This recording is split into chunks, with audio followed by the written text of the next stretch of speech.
All right, don't mind me. I'm just back here trying to convince Rob that Siena Marist is the feature of the night. But it's Thursday, Rob. That means all of my small conference Northeast, based teams get center stage. It's mid-major Thursday. The big boys move out of the way for a minute, and it's become my favorite day of the week because they get the mid majors get a little bit of a platform. They get a couple of national TV spots, and as a mid major guy myself, being a Siena College graduate, I always pull for the small guys getting a chance. So that's what we've got tonight. I did see the Big Ten snuck a game in onto the slate, but we're gonna go with what I picked for the feature game, which is the American. Rob, is the American a mid-major conference now, in your opinion? Yes. Yeah. I mean, the Big East has always not been a mid-major, but this year it has a mid-major feel. Yeah. But I don't, FAU, I guess, went to a Final Four, and maybe that elevates it a little bit. I'm not sure. Let me ask you this: do they get two teams in the tournament this year? Is there two teams in the NCAA tournament out of this league? There could be, right? FAU and Tulsa could go. We would probably make the case that they should go, the two of them. Yeah. And there's always Memphis, right? You never know who's going to win this tournament, which could obviously give you a league champion, a conference champion, and then you could get two out of there. But yeah, I don't know, Adam. I guess it's just the year that this is that I'm saying no, but there's years where the American is a mid-major conference and a very good one. So we'll see. Tonight's game is very interesting for sure. Yeah. So Rob, the reason I kind of brought that up, and this is my segue into our feature game, coming into the season, I thought South Florida would surely have been an NCAA tournament team. They were my pick to win this league coming into the season. I felt like they would probably have a resume that was good enough to get them in regardless. They haven't quite been that, but for me, they still have the most upside. I talked about Tulsa yesterday being a team I really like, but to me, South Florida has the most upside of any team in this league. Tonight, they hit the road to play a UAB team that they should have beat the first time around, that they kind of choked a game away, which is probably part of the reason that we're sitting there talking about them as maybe not a tournament team, because they've had a couple of these where they've choked leads away, and none more sort of gut-wrenching than that first South Florida UAB game where they, I believe, were up double digits and then went and lost in OT. So, Rob, South Florida, a slight road favorite here. Do you think they bounce back and get the win tonight? Just looking, Ken Pom rates them as the 10th best conference in the country right now. I'm trying to see. I don't know that there's no quad win victories here, right? So you got to win this league. You got to win the conference title. Let's get back to the game at hand, though, Adam, which, as you said, we get a repeat performance here, right? So we've got some recent history to go off of. Double overtime, 109-106 UAB.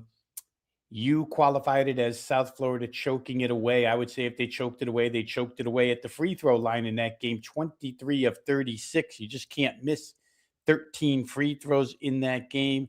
Otherwise, they had, pretty solid advantages. Advantage on the boards, advantage in three-pointers. I'm just going to break out something that that I use myself, and I have not broken out here on the show yet because I play so many totals. I have it. I don't want to call it proprietary because nothing's proprietary, but a statistic that I use that I kind of came up with that I don't see a lot of other people using. I just call it potential points. If every single shot in the particular game went in the basket, how many points would have been scored? I understand it was double overtime, but in this game, you would have had 447 points scored if everything went in the hoop.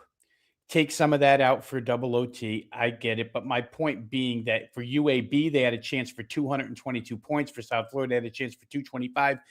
That's not going to change. It's just not going to change. It's going to be up and down. It's how these two play. There are some differences here in this matchup. We know about pace, but three-point shooting, South Florida can do it. UAB can't. UAB really doesn't even try. What I found for UAB was a statistic that is so skewed after 19 games, and it's their point distribution. For UAB, their point distribution where 3-pointers are concerned, they're 361st in the nation. They're 5th worst. It's like they don't depend on the 3 at all to score their points. It's all 2s. It's all free throws. Their 2-point distribution is 9th in the country, extremely high. But that gap between 361 and 9 is unusually wide. So for South Florida, shut down the lane. They're not a good defensive team, but it's what they do best. They can block some shots, a little rim protection, and maybe you can get enough done to win this game on the road. For South Florida, you're off an overtime loss to Wichita State, an overtime win against Wichita State, a little bit draining there. For UAB, you're home again after the blowout by Tulsa, who put up 99 on them. Instead of trying to pick this game sidewise, I look directly at the total, Adam. 165.5 opener, up to 167, 167.5. Where the line is concerned, they're asking you to get to 85, 83 in order to cash an over ticket here. The first game at the end of regulation was 83, 83, right on this number. It's the only way I could play it. Again, when you get the second time around, I understand totally that you have some sense of knowledge of what the other team does, and maybe you can prep to take some of the good stuff that they did against you away. I just don't know that the style these two teams play is going to make any changes the second time around at all. Fast game, up and down, a ton of missed free throws, Adam. If you get some of the free throws that were missed, I talked about South Florida missing 13. But UAB missed their share as well. So maybe some of those go in here. I would look over in that game, and I kind of feel like South Florida is going to get their revenge here, to tell you the truth. UAB is just not very good this year. That's the way I'm looking, Rob. I kind of feel like South Florida gets their revenge as well. You go back to that first meeting, some of the things that you brought up that ultimately caused South Florida to allow the game to go into overtime, right? Like South Florida had to make mistakes to allow that game to go into OT. Then it gets into OT and we get that big crazy, I think like 109, 106, maybe double overtime final right there. But reality is South Florida makes a couple plays. They probably put that game away. And then we're looking back on that game being like, well, South Florida just kind of was the better team and, dominated I don't know if you say dominated the game, but like, it would have likely showed that they won the game handily. Instead, they get stuck with a loss. South Florida, that is a point that needs to be made because it's not the first time they've done that this year. Go back to the weekend. They choked that game away to Wichita State. How did they lose that game, Rob? I wasn't watching that one intently, but I'm pretty sure there was a scenario where they were up double digits in that game and lost in overtime. So going back to the free throw woes and just some of the, lack of sort of playmaking in the clutch, the plays you need to make to close out a game, couldn't do that against Wichita State either.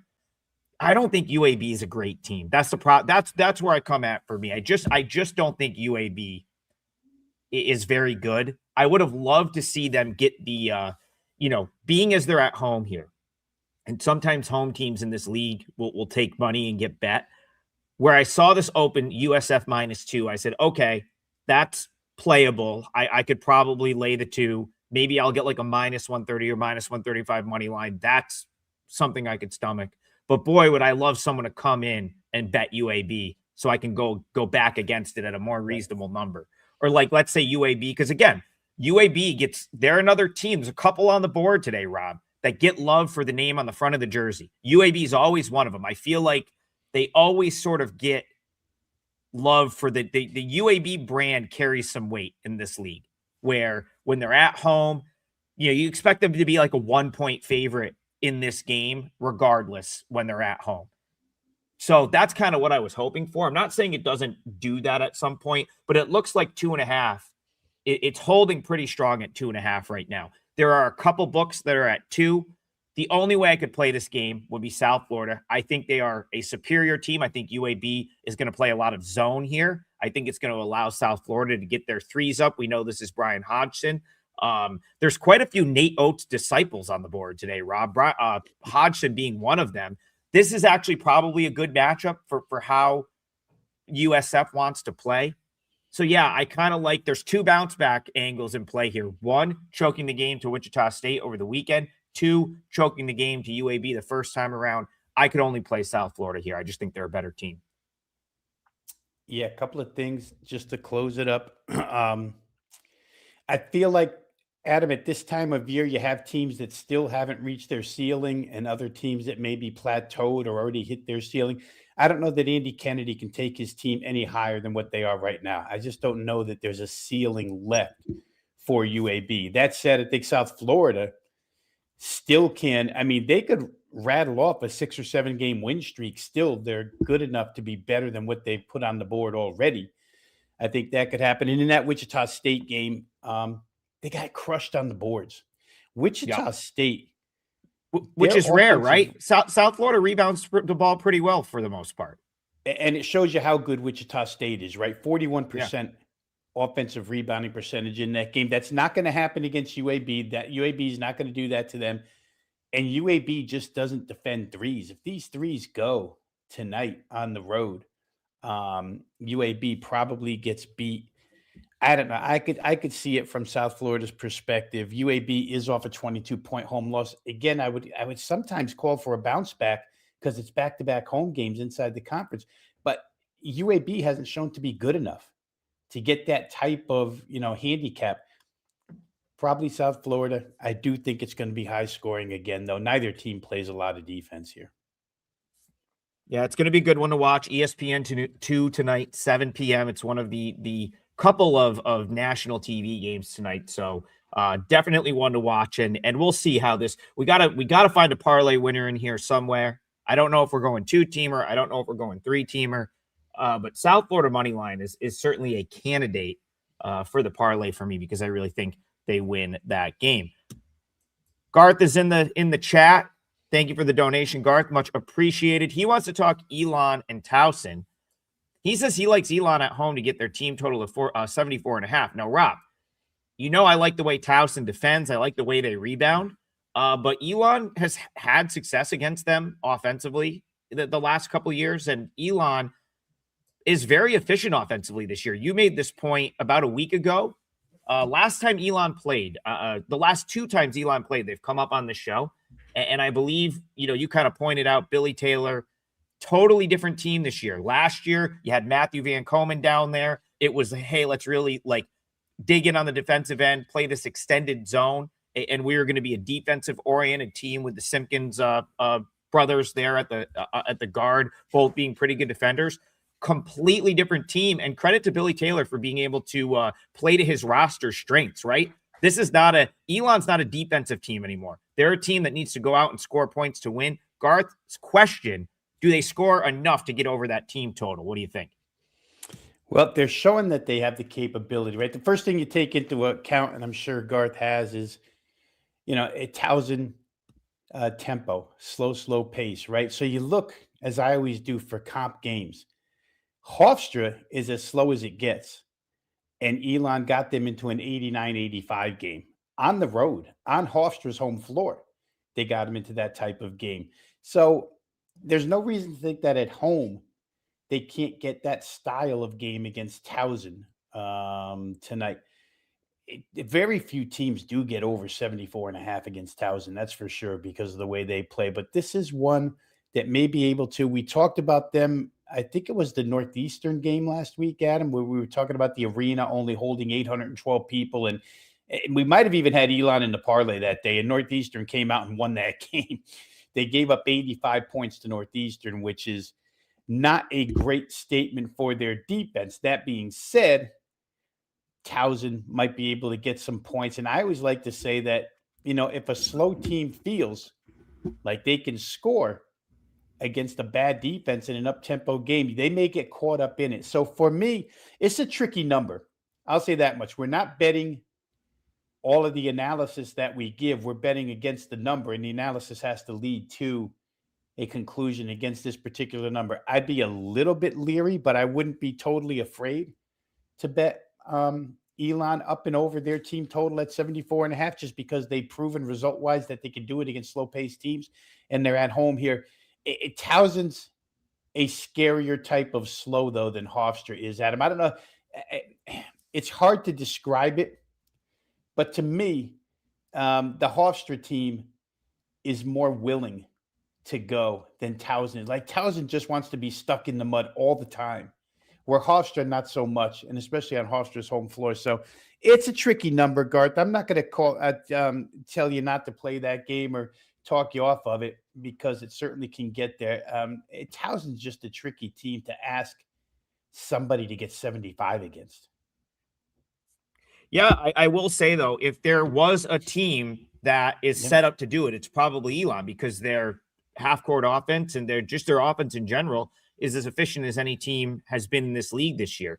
I will say, so I was at the Towson game a week ago today against Charleston, where they kind of grinded out a win. But even in that game, they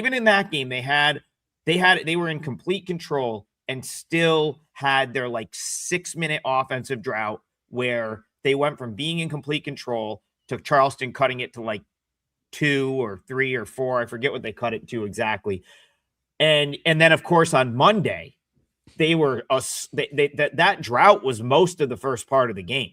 I mean, they were I think Drexel scored 15 straight points at one point, maybe more. It was like 13-13. I go downstairs to eat a sandwich quick, Rob, because I hadn't eaten all day. It was a 1 p.m. game. We were doing this show, and there's a million day games. I come back, it's like 27-13. I didn't think Drexel could possibly score 14 points in a row on anyone. So that's an issue for Towson. It's almost unavoidable the way that I guess their lack of offense, that is probably going to happen to them at some point in time against just about anyone they play. It's puzzling to me, because I think when you've got Williamson and you've got Tyler Tejada, it's almost like they should be able to like will their way to the basket or making a tough shot to be able to just like break up a drought like that. But those two have played all season. They haven't been able to avoid it all season. So why would they be able to start avoiding it now? Now, again, I'll note that Elon, not as good defensively as they were last year, but they more than make up for it with how efficient their offense has been. So the number is probably good. I see conflicting things here for me, because 1, I think it's a pretty good matchup for Elon. 2, I don't really want to go against Towson right now, because they had that 0-4 start in the league, where I almost think they're in like make up for lost time mode right now, Rob, where they get that great comeback. So they beat Charleston, probably the win of the season for them. Great comeback to steal a game. They really did steal that game from Drexel on Monday. They trailed almost the entire game, and then win getting fouled. Like, I think there was like 2 seconds left where they get fouled and have to go make both foul shots to win, and they do. So it feels like they're just kind of they're getting some of this momentum that they lacked early in conference play. So that makes me think maybe Towson's got another win in them, but they go on the road here, and Elon's been much better than I anticipated. So it's a toss-up for me. I doubt I'll get involved in the side, but I actually don't disagree with Garth thinking that this could be the game where Towson gives up a few points, because I just think they're a much tougher matchup for Towson than Drexel or Charleston. I mean, listen, Northeastern put up 78 on Towson the other day. If Northeastern can put up 78, Elon certainly can put up 75. That's kind of the way I look at that there. It's not the worst time to take a shot with Towson giving up some points.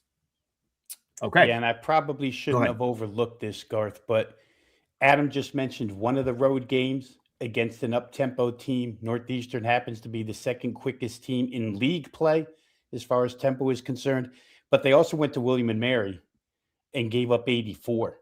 So the two teams that play faster tempo than Elon, because Elon ranks 3, William and Mary 1, Northeastern 2, they played the 1 and 2 on the road, gave up 78 and 84. Now they're going to play the third fastest tempo and the best shooting team of the 3 in their building. So again, I'm building a case for what you have there on the screen. Elon team total over. Hard to disagree with it. The more I talk through it, the more I'm coming around to your side here, Garth. Well, and I'll just answer Noah's question real quick. What about taking Towson under 3.5 first half? Here's the thing. I don't think Elon's as good defensively as they were last year. So I don't really, and you still can't tell me that there's not potential on this Towson offense. I mean, you have two of the better players in the conference on this team. Like, they should score more. I don't like you got to find a way to score more. If you're Towson, you have two guys that that are two of the better players in the conference. Why can this team not run better offense, Rob? That's what I want to know. But I guess it's a whole nother discussion there. Rob, I'm going to let Scary. Yeah, it's for Pat Scary to figure out. Well, now that we brought Pat Scary up, we'll just segue right into it, because this is the other game that the people want to talk about, and that is Pat Scary's I believe his old team, which was William and Mary. I think that's where Pat Scary came from, right? Another in-conference. This league, Rob, loves to just recycle. Do you ever notice that? Yeah. Wilmington is an all-star team of CAA guys from last year. If you look at Wilmington's roster, it's like Madison Durr comes from Monmouth. Lamont came from NCAA. CJ Luster, who looks like he won't step foot on the court this year for Wilmington, which is unfortunate because he would have been their best player, came from Stony Brook. So Wilmington went the route of, hey, we're the brand in this league. We're just going to take all the good players from all the other teams and put them on our team. And it's worked to this point, Rob, because Wilmington is 17-2. I think many would say they're the team to beat.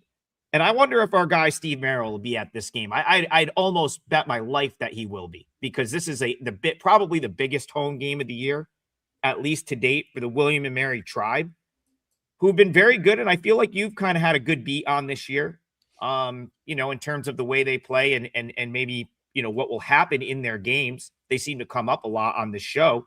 So let's go there, Rob Vino. We got Wilmington, William and Mary. This one is at, Steve's going to be upset if I can't remember the name of this building. Is it Kaplan Arena? I think it's Kaplan Arena. It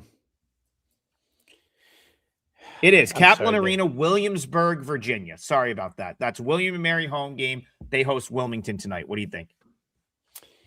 I think Wilmington's, William and Mary is going to play one way only, right? We've talked about it ad nauseum. You've talked about Brian Earl, maybe towards the second half of the season, maybe grinding his team down so much with pace. This isn't quite the second half yet. It's the first meeting between the two. It's an important meeting for William and Mary on their home floor to get this win. Right now, Wilmington is head and shoulders above the rest of this league. In my opinion here, Adam, they play too good a defense to let this one get away. William and Mary, for what it's worth, they get a lot of shots up, but I've been on them, and we've talked about this too. I was on them a couple of times where they just couldn't make the shots. When they make the shots, it's wonderful. When they don't make the shots, it's not as wonderful. And I'm not sure they can make enough shots here against Wilmington. Wilmington's played not the quickest teams. I mean, they played a lot of slow teams in this league. You go through their game logs. Northeastern, a fast-paced team. But other than that, like, they haven't played Elon yet. So they haven't really been faced with the few tempo teams in this league. So it could be a little bit of an issue here. I mean, Northeastern did get to 78 against UNC Wilmington, but UNC Wilmington simply outscored them. I think that William and Mary probably at home gets to dictate how this game is played. However, the total move, Adam, from 150 to 157 is outrageous. To bet it at this point, I should clarify that. To bet it now at 157, you just can't do it. Often referred to this as getting the ass end of the line. Nobody wants that. There's a 7-point gap here. Those who got there early, congratulations. So I can't even really look at total. What I could do is I could look at team total. And in the case of each side here, you got NC Wilmington 78.5, William and Mary 77.5. That's probably a close call too. This number is asking you to pick the winner, basically. And if you ask me who the winner in the end is going to be, UNC Wilmington just doesn't have flaws. The only reservation, and I'll say it again, is that they haven't played tempo teams yet. There's very few in the CAA. You don't get a chance to play a lot of these teams that just want to get up and down the floor. Most of them are slow pace. But against Northeastern, if you give up 78, that would concerns me a little bit, but I don't think enough to get back off of Wilmington. I just think they're the best team in the league right now, all facets. Yeah, imagine CJ Luster didn't get hurt in the preseason. What will we be talking about right now? Because he would be, I mean, I strongly believe he would have been their best player. He was the best scorer, one of the best scorers in the league last year for Stony Brook. He would have actually had a team around him this year. And so very, very disappointing that we won't see him. But, Wilmington 6-0 in the league so far, 17-2 overall.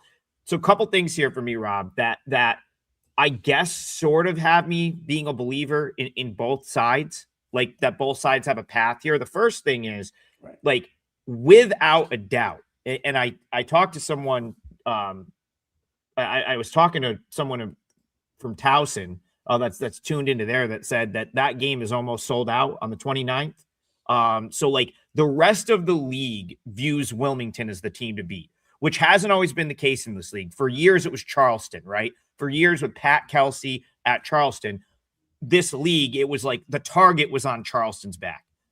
Without a doubt, this league, they look at Wilmington as like their biggest game of the year. That's how it is right now. They went to the NCAA tournament last year.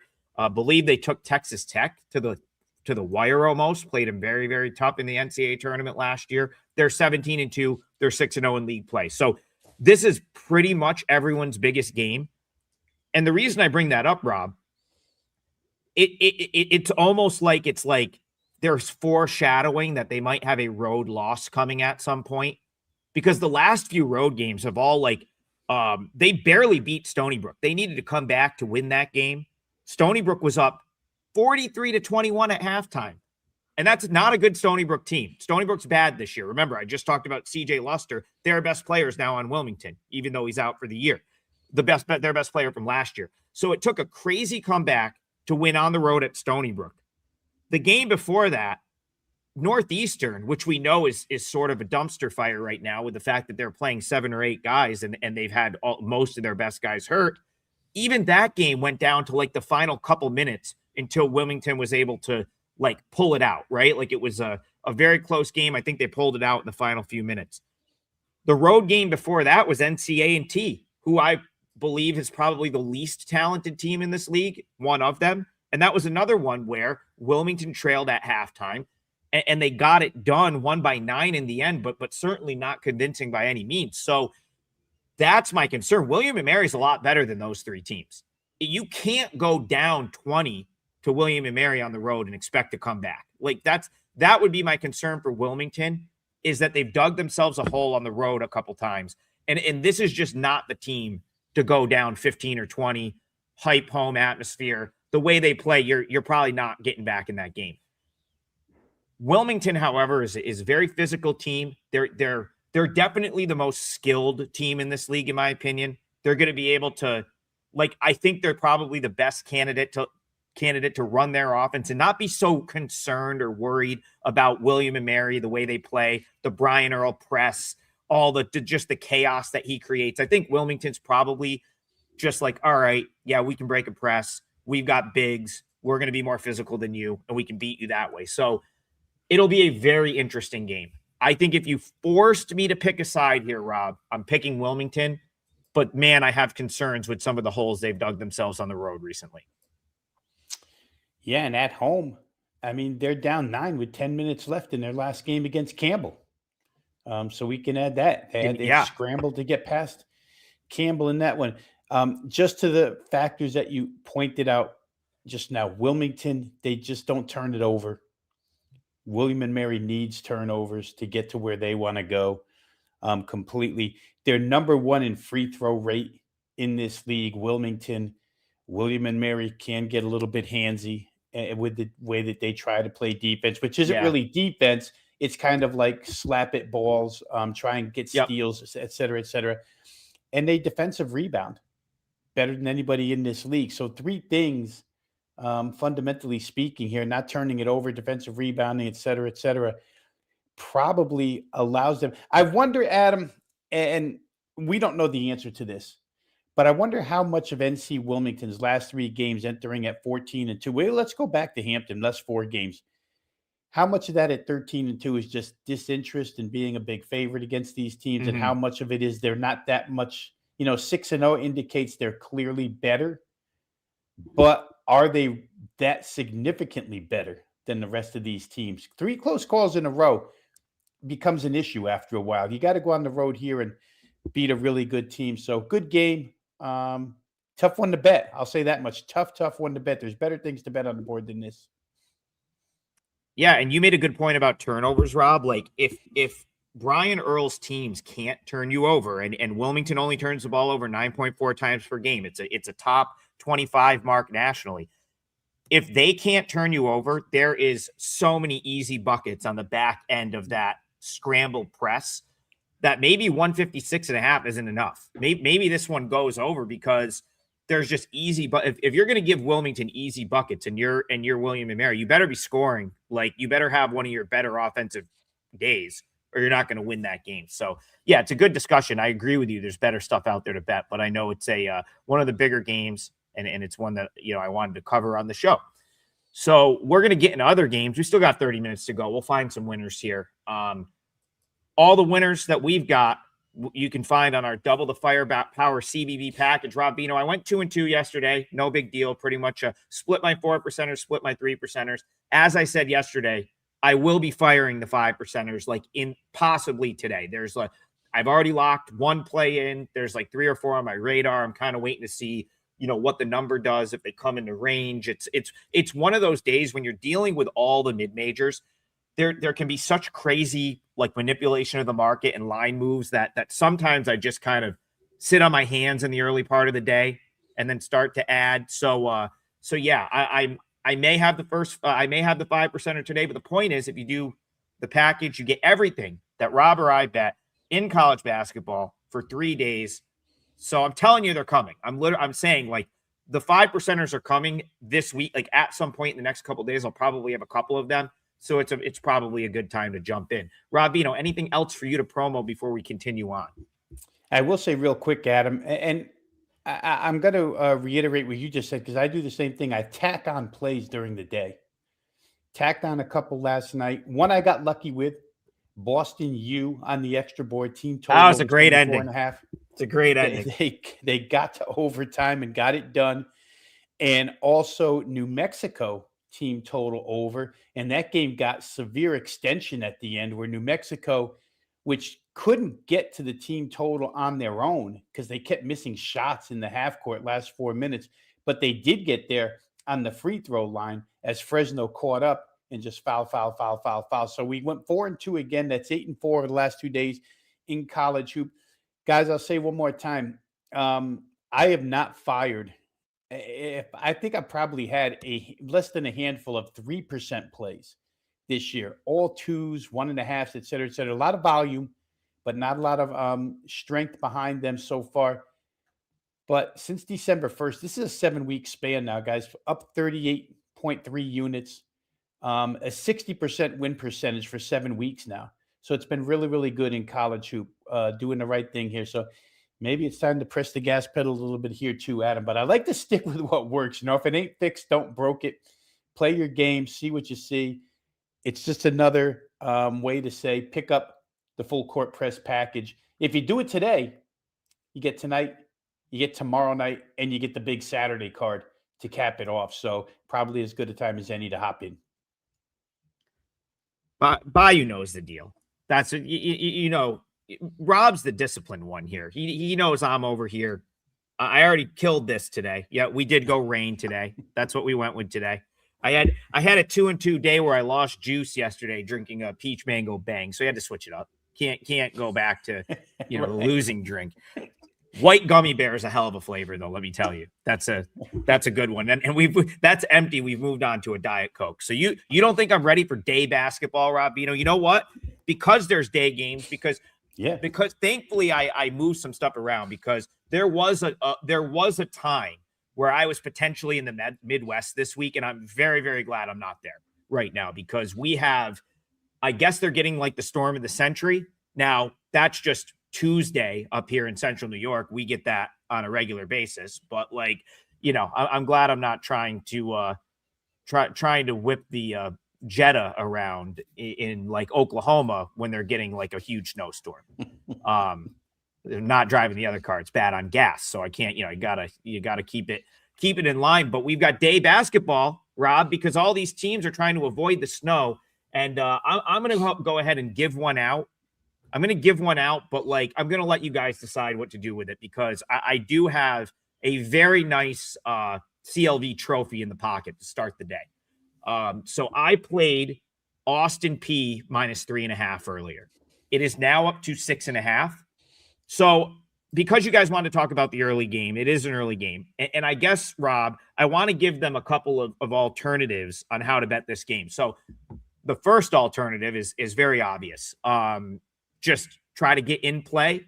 Hope Austin Peay misses their first couple shots. Maybe FGCU comes out on a little bit of a run, and maybe you can grab 3.5 or 4 in play. The other option, money line it into something you really like later. You're going to know the outcome. It's a 1 p.m. game. And then the option I'm going to go to you for, because you're the person that should talk about this, not me, is do you have an Austin Peay team total option? The reason I don't really know is because part of this bet for me was assuming that JR his name just can't be Smith. It's got to be Konasesny. You know what I'm saying? Anyway, Florida Gulf Coast leading scorer did not play last time out. Believe he got hurt in the Queens game.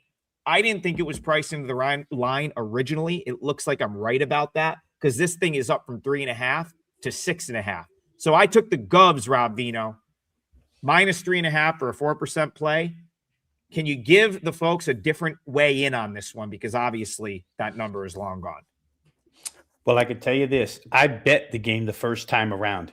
82-71 Austin Peay. I was on the short end of the stick in that one because I had the FGCU team total over. I think it was 75.5 that night. They only got to 71, and they just could not make a shot on their home floor.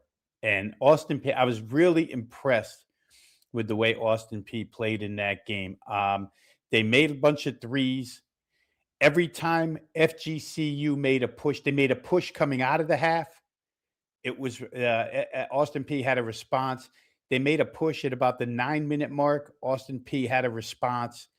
They went to the line when it counted and made their free throws. They just looked like the better team in that game, Adam. Now, of course, in a 35-game schedule, looking at one game and saying they're automatically the better team is kind of crazy.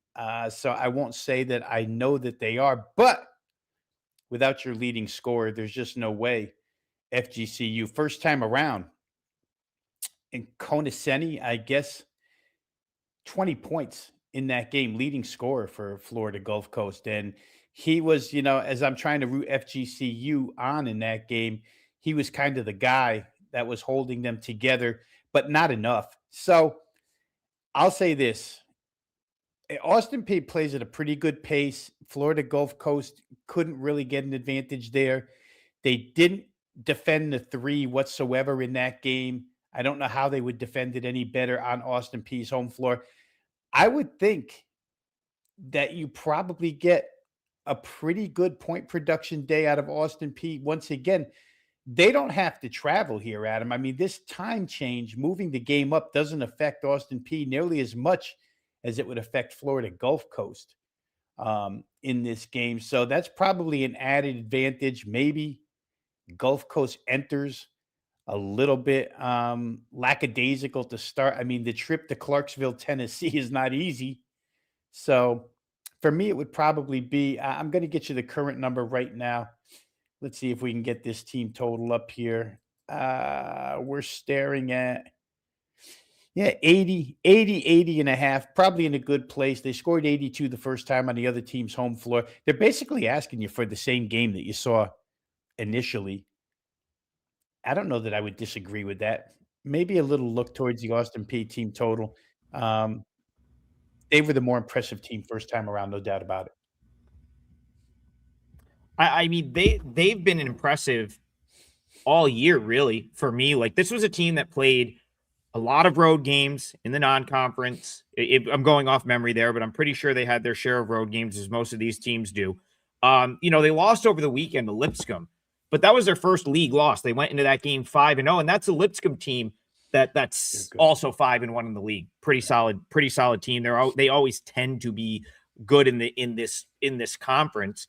And then of course Queens is like kind of been awesome so far this year. They're 7-0. I think just right there, you want to talk about the A-Sun. Like those three teams are so clearly better than everyone else in this league that I think there's a pretty big drop off between Austin Peay, who's currently, I guess, technically tied for second. So we'll call it third because they lost the head-to-head to Lipscomb. And then the next sort of wave of teams, Central Arkansas, Stetson, West Georgia, Eastern Kentucky, Florida Gulf Coast, 2-4 in the league, probably in that group as well. So again, figure out what to do with it. You can bet it in game. Maybe you take Austin Peay first half and then come over the top with the second half if they somehow don't cover the first half. Bayou is saying, just use Austin Peay money line into something that you like later. That's certainly an option as well. Hopefully, now listen, Rob, another promo for our package. If you're on the double the firepower package, you should have had 3.5 because that was out for a while. It was 3.5 or 4 for like a solid hour and a half after I gave it out. It's now just getting up to 6.5. So yeah. And maybe see if there's a little buyback. I see a couple other spots just went back to 6, maybe 5.5. So you know what? If you can get it down to 5 before tip, I think that's an okay look as well. But for me, I think it's I think they're going to cover all numbers. This feels like a game where they just Rob, create space at some point, and then Florida Gulf Coast starts to look at the fact that they got to play tomorrow, right? Because that's the other thing. They moved the Saturday games up in this league to Friday. So they're going to have to play tomorrow, which has got to start to go through your thought process of, do we really want to max out on trying to come back in this game? No, we're probably going to look at our game that's in 24 hours because the weather moved the Friday games up, or the Saturday games up to Friday. Okay. All right, let's go to the Nate Oates Bowl here because this was an interesting one to me. I teased the fact that we have Nate Oates' coaching tree is very much featured on today's slate, and we've got Arkansas State, Georgia Southern, which I believe pits two Oates disciples against each other. Rob Vino, going to be an interesting game for that. Julian asked for thoughts on this game. So what are we thinking here? Who gets the better of the Nate Oates disciples clash in this one? Well, I've paid attention to both so far this season, and where my luck has run with these two teams has been better with Arkansas State than it has been with Charlie Henry and Georgia Southern. When I try to play Georgia Southern team totals over, they don't quite get there. But when I've played Arkansas State this season, I've had really good luck. So here's what we know. We know you're going to get extreme pace. We know you're going to get a lot of threes. These teams do nothing but play high-scoring games for the most part. Immediate look to the total shows us something in the 170s here, up from 172.5 all the way now as we speak to, how about there's a couple of places that posting 176 right now, but you can still get as low as 174.5. Shop as best you can. There's no way I'm going to put anybody on under in this game. I do think that Arkansas State, off of a couple of losses in a row here, is the better way to go in this game. I just find them to be the better team, the more productive team, the more trustworthy team than Georgia Southern. And off of a couple of losses here, I think that probably adds a little fuel to the fire. Neither side is great shakes defensively. Obviously, the style has a lot to do with that. But I will say, in watching some Arkansas State games, they seem like the more capable team of making stops as opposed to Georgia Southern, pretty much an Ole-style defense here. They're off of the OT loss to Coastal Carolina.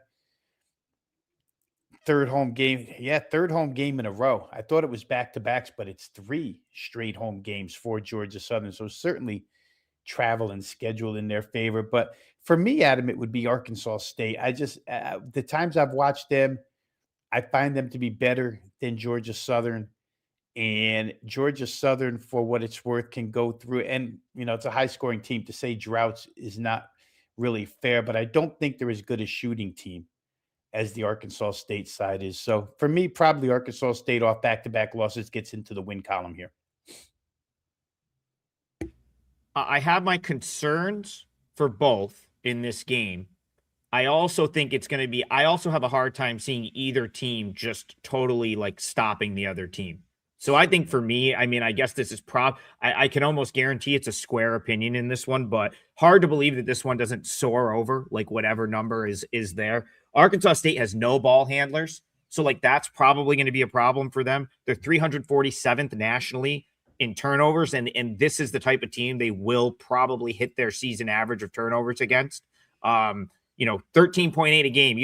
You turn it over 14 times. You're Arkansas State. You have no ball handler. Those are probably live ball turnovers in play, probably some easy points for Georgia Southern there. And then it's like, but Arkansas State should score here, no problem. Like, I think Arkansas State will do their share of scoring. If you let Georgia Southern get into some offense, that's a problem for Arkansas State, who doesn't defend the paint very well. So again, it feels to me like there's probably points on both sides.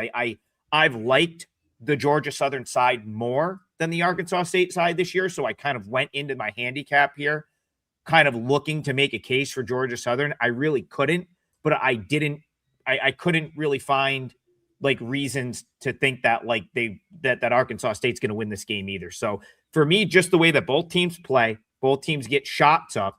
Rob, what do you have your metric there? That was the one you used for the USF example. I don't know if that's something you have like readily available, but like it is similar like USF UAB.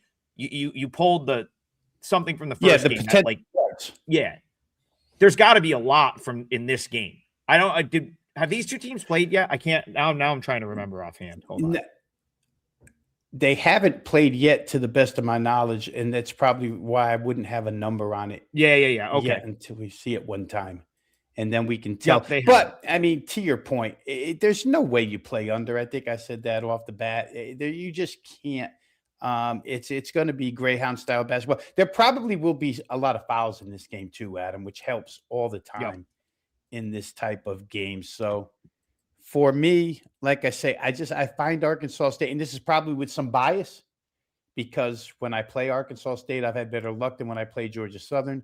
Bias aside, total's got to be an over. And if you're looking at side, I would probably look Arkansas State here. But that's, nothing that I've bet. So let's not get too carried away. All right, Rob, we have 12 minutes left. I think, you know what? Let's try to give ourselves a better chance to win today. Let's go two-teamer. I've got a couple in mind. I could go right now if you want me to, but if you kind of know where you want to go with the parlay, I'll let you have the floor. What do you think? Yeah, I'm looking up the number right now because I want to just double back and do what I did last week here or earlier this week. But let me just make sure I'm in a good spot. All right, so here's the dilemma. It's going to be the Canisius Sacred Heart game because I just want to play Sacred Heart's offense until I can't play it any longer. Their totals numbers, and this is a great thing when you're betting the college basketball season. Without Anquan Hill for the long swatch of games that they didn't have him, you develop different scoring habits, and the odds makers don't come off of those numbers really quickly, especially in a conference like this. They're not coming off of the fact that Sacred Heart is a far superior scoring team now than they were then. They use overall season statistics. They're not using last 4 games like we are here. Their team total, Adam, it varies 75.5, 76.5. You can get either number. The full game total is interesting as well at 143.5. And I almost feel like I'm better off going that direction because I don't trust Sacred Heart's defense to do anything. We talked about, and you know this best, but the Canisius road trips in this league, heading to Connecticut now, Fairfield, Connecticut, in the midst of snow and whatnot, probably not the best trip for them, but I still think they can score against Sacred Heart's defense, which has been absolutely terrible so far this year. And with Hill back, we talked about this a lot the other day when was it Monday? They hung 100 points in that game. I think it was a day 105, I think. Yeah. Afternoon game. So for me, I want to play this until I wear it out and I can't play it anymore. I'm going to give the chat room a choice: Sacred Heart team total over or full game total over. For the parlay purposes, I'm going to go full game, Adam. I like over 143.5 here because I feel like Sacred Heart's going to get 80 plus and Canisius can get 70 against this team. So I like over 143.5 as part of our parlay. And again, for those watching, if you want to get involved with the Sacred Heart team total too, I would stand behind that as well.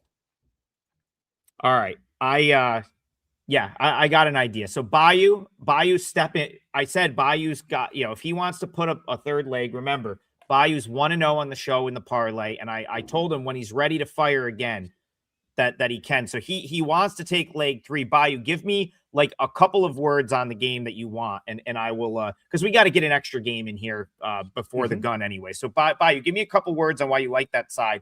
We'll throw it in.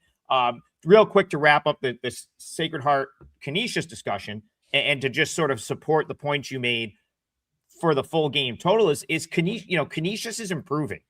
They're starting to play better. They got a couple guys back. I saw they kicked the one dude off the team. Actually, it might be one of the more aggressive things I've seen in a while, where Jim Christian came out and he was like, yeah, he's gone. Like he just wasn't acting. It was Marcus Niblack that got kicked off the team, and he was straight up like, yeah, guy just isn't acting the way that we want him to act. He's gone. Like, it was very blunt, almost him saying like, yeah, we're not messing around. Remember, Jim Christian took this team over from the very, very bottom. I mean, he was left with, like, because it was Reggie Witherspoon for years, and then all those guys that he had transferred, and then he was left to pretty much start over.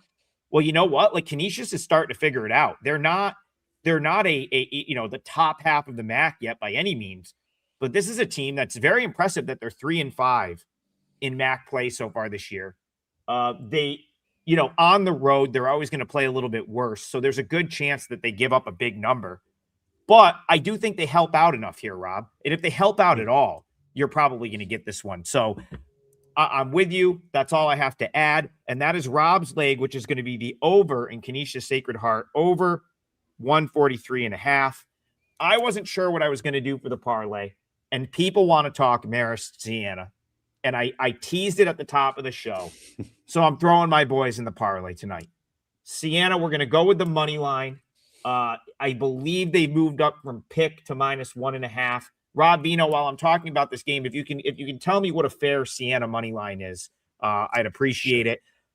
Reason I like them here, Brendan Coyle last game for Siena had a great shooting game. And this is a guy that was an assassin from 3 last year. He has been in a huge rut from a confidence standpoint this season.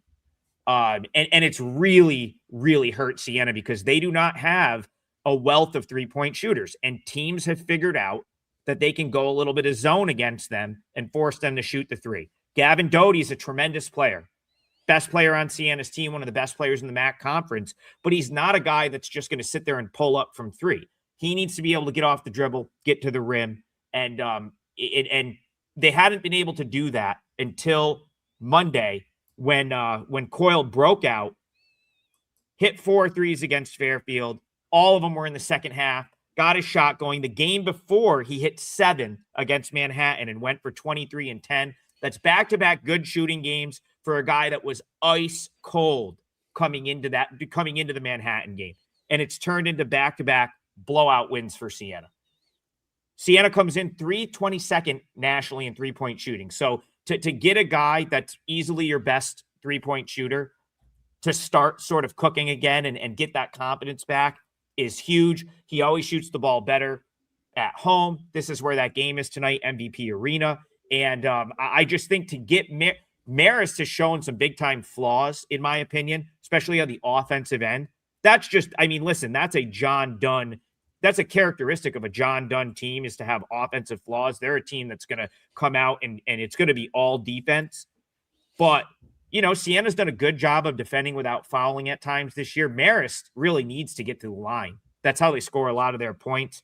Marist is not going to come out and hit a bunch of jumpers against you. They're not a great 3-point shooting team. I think if Coyle has another good shooting game, Rob Vino, I don't think Marist can do what they like to do to teams to win a game in this regard. Siena right now, most efficient offense in the MAC. And I think that that's with Coyle having a bad slump and they've been without Tasman Goodrick. So I think Siena minus 125 on the money line. They're at home. Marist is still sort of our rival. The I-87 rivalry, Rob Vino. They're going to get on the Northway, come up to Albany tonight, and I think they're leaving with a loss. So Siena's going to be my leg of the parlay. And anything to add to that one from you? Well, I will tell you this. We don't even have to be fair on the money line price because it's basically universal, minus 125. You see that everywhere. So if you can do better during the day, but right now 125 is everywhere on this game.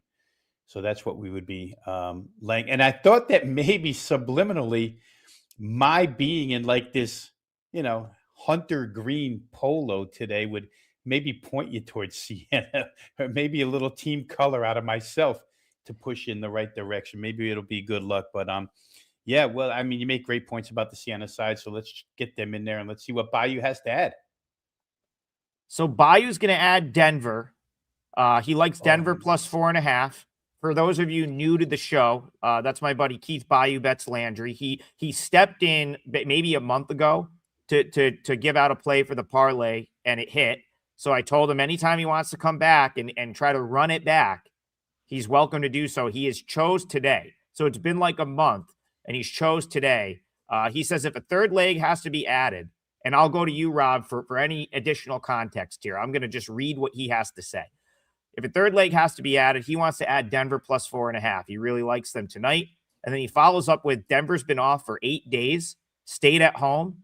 North Dakota State 6-0 in the Summit League, coming off a huge home win over St. Thomas.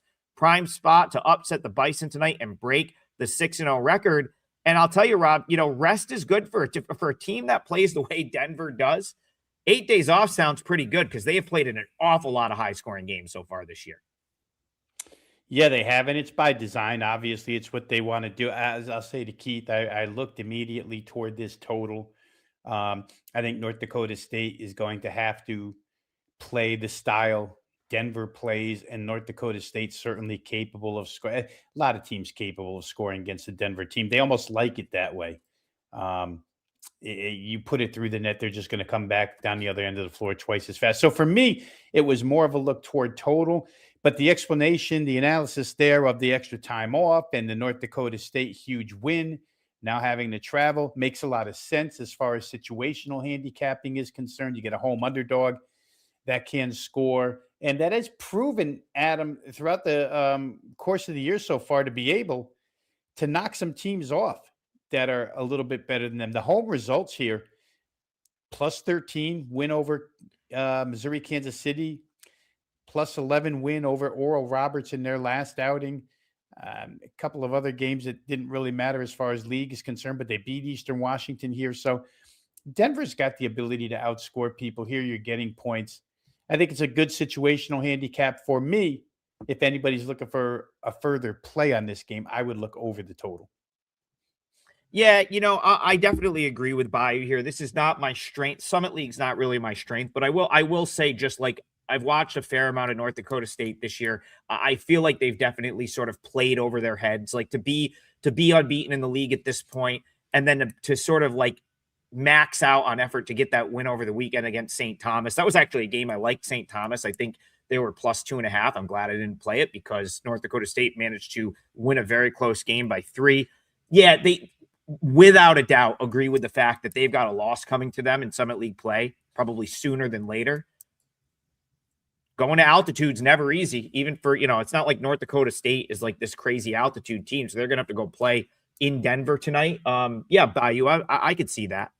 I'm with you there. So let's see if Bayou can run his record in the parlay to 2-0. And hopefully we can hit this 3-teamer because we really need to hit one that would put us right back around even on the parlay this year if we can hit this one tonight. So as we wrap up the show, remember, Rob and I, you can get all of our plays for a 3-day period with that double the firepower CBB package that's up on both of our pages. For the 3-teamer today, I'm going with Siena College. Call me a homer. Listen, Marist is not coming into our building tonight and leaving with a win. I'm just going to tell you that right now. So Siena on the money line. Rob Vino's going with the over. Sacred Heart Canisius over 143.5. And then we've got Keith Bayou bets Landry Denver plus 4.5. That 3-teamer is going to be a shade under 6-1. I'll do the exact calculation, but obviously shop it around. The only thing really altering the odds being that Siena money line minus 125. We'll see you guys in the morning for more full court press. Have a great day, everyone. Let's cash some tickets.